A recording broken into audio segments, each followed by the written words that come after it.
Sveiki, šiandien parodysiu, kaip teisingai užvynioti valą ant ritės.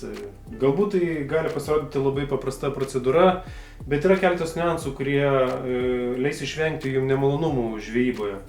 Taip pat netgi pastebėjau, kad kai kurie patyrę žvejai nežino, kaip tai teisingai daryti.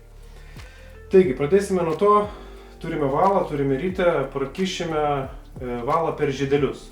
Arba, kaip mano atveju, aš naudosiu tik tai dalį meškerės ir prakišiu pro vieną žiedelį. Tam, kad tiesiog valas tiesiai ateitų link ritės. Dabar mums reikia nepamiršti atlenkti lankelę ir pririšti valą prie būgnelio. Čia iš tikrųjų nėra labai didelių sąlygų. Galima rišti paprasčiausią mazgą. Aš rašau kartais dvigubą ar trigubą paprastą mazgą. Galbūt patogiau yra daryti savaime užsiveržiantį mazgą, aš parodysiu jums, kaip jį padaryti. Bet esmė yra ta, kad reikia užrišti tvirtai, kad nebūtų laisva ir kad nebūtų didelio mazgo. Iš principo tokie yra pagrindiniai kriterijai. Tai dabar aš jums parodysiu su storesniu valu, kaip rišamas savaime užsiveržiantis mazgas. Demonstraciją išnaudosiu štai tokią virvę, čia bus mūsų įsivaizduojamas valas. Tai valo gale reikia surišti paprastą mazgelę. Štai taip. Tuomet apjuosime būgnelį. Ir darome štai tokią kilpą. Ir tada darom antrą kilpą, va čia. Susiformuoja toksai mazgas. Ir jį užveržiame. Dabar galime užveržinėti slystantis mazgas, kol galiausiai mūsų tas mazgelis atsirems ir suformuos mazgą. Ir tuomet jau galima vynioti valą. Na va, mazgą pasidarėme, galiuką nukirpom. Dabar ką dauguma turbūt pradedančių žvejų daro, tai pasiema valo ritę, užsideda ją pavyzdžiui ant pieštuko, pasistato tiesiai prieš ritę ir vynioja valą. Kaip ir atrodo, viskas yra tvarkoje, bet reikalas tas, kad ritė sukasi ratu, bet statmenų šitai valo rytei. Ir gaunasi, kad jinai pastoviai tą valą susukinėja. Valas nueidinėja, o rytei jis suka ir susukinėja. Ir kai jūs suviniosite daug valo, po to nuimsite jį nuo rytės, jisai iš karto norės susisukti, susipainioti ir panašiai. Teisingas būdas yra nuo valo rytės duoti valą tokiu pat kampu kaip ir ant ritės. Tai yra, valas turi, jeigu jis nusisuka prieš laikrodžio rodyklę, čia turi irgi užsidėti prieš laikrodžio rodyklę. Tai darome taip, iš pradžių pasižiūrime, į kurią pusę sukasi ritė. Iš galo žiūrim į ritę ir matom, kad jos būgnelis sukasi prieš laikrodžio rodyklę iš galo žiūrint. Valas taip užsideda ant ritės. Ir reikia pažiūrėti, kad nuo valo būgnelio valas lygiai taip pat nueidinėtų va taip prieš laikrodžio rodyklę. Tai reiškia, reikia valą pasistatyti save taip, ritę taip ir vynioti. Tada jis tvarkingai užsidės ir nesupainios valo. Bet kad nereikėtų taip daryti, kaip man nepatogiai, aš šitokio turiu pasidaręs stovelį valui specialiai. Galima jį nuleisti žemyn tiesiog. Štai taip. Jis gaunasi vis tiek, nusivinioja prieš laikrodžio rodyklę, kyla į viršų ir čia irgi prieš laikrodžio rodyklę užsivinioja. Ką mes padarom, tai dar užspaudžiam valą, kad jisai tvarkingai gultų, ne per laisvai vyniotųsi ant ritės. Aš čia pleistrų užsiviniojęs, kadangi kiniškas valas, jis labai tepa, spalva, žalsva, visi pirštai būna užtepti. Ir valas žemyn virš ritės yra ir tvarkingai vyniojasi. Ir tokiu būdu jis labai gerai užsidės ant būgnelio. Ką galima blogai padaryti, tai atvirkščiai uždėti neteisingą pusę ritas būgnelį ir tada jis nueidinės palei laikrodžio rodyklę. Tai visada prisiminkite, kad turi valas nueidinėti prieš laikrodžio rodyklę, o taip nusisukinėti prieš. Kitas dalykas, kai kažkiek paviniojat valo, išviniokit jį nuo rytės ir pažiūrėkit, ar jisai išviniojęs, ar jisai susisuka ar nesusisuka. Jeigu viskas tvarkoja, nesusisuka, reiškia viską jūs teisingai padarėte ir viniojat toliau. Taigi aš vinioju ir viniosiu valo tiek, kad būtų praktiškai iki viršaus.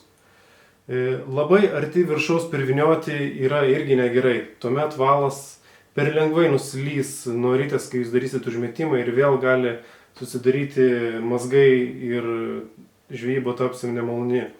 Tai pradžioje siūlau vinioti geriau mažiau, čia dažniausiai būna toksai griovelis kampu, tai iki to griovelio pačios suviniojate ir tikrai bus geriau. Aišku, kuo daugiau priviniosite, tuo jūsų užmetimas bus tolimesnis. Tai su patirtim jūs jau turbūt bandysite vinioti kuo daugiau ir žiūrėsit, ar neatsiranda susipainiojimų. Tai čia aš jau žiūriu, kad aš priviniojęs esu pakankamai daug, bet tai dar yra riba, kad nesusipainiotų.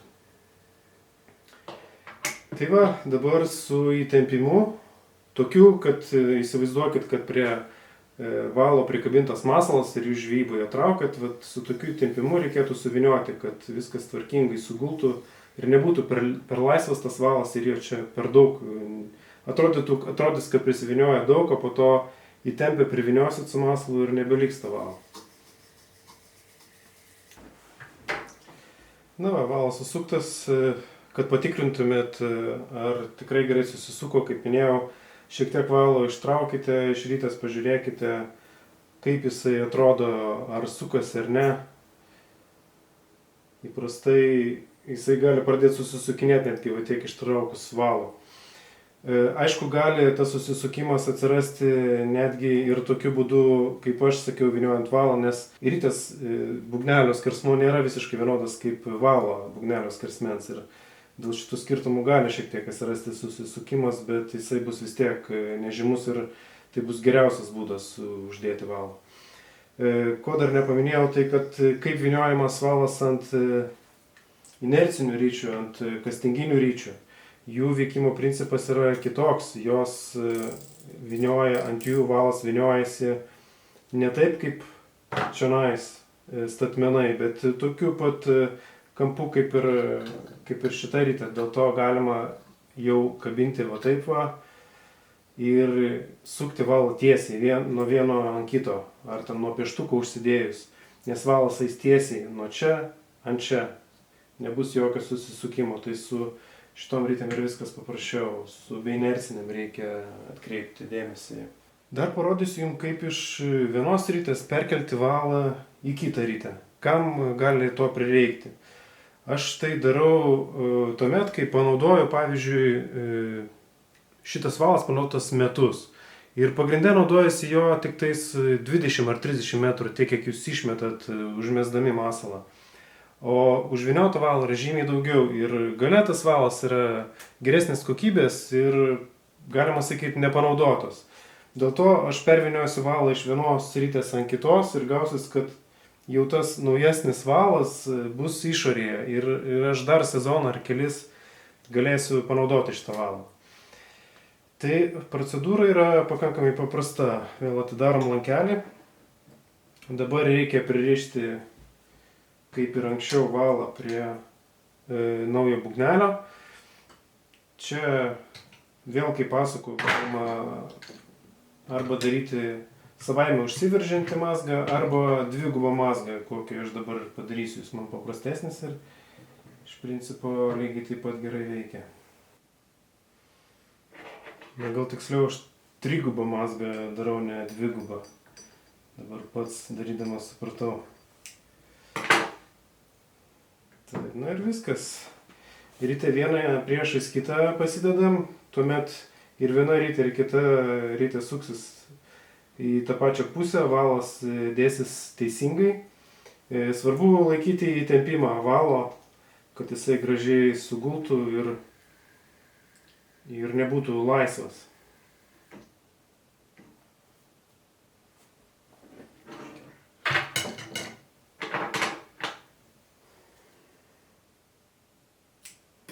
Na štai, viskas, suviniojau viską.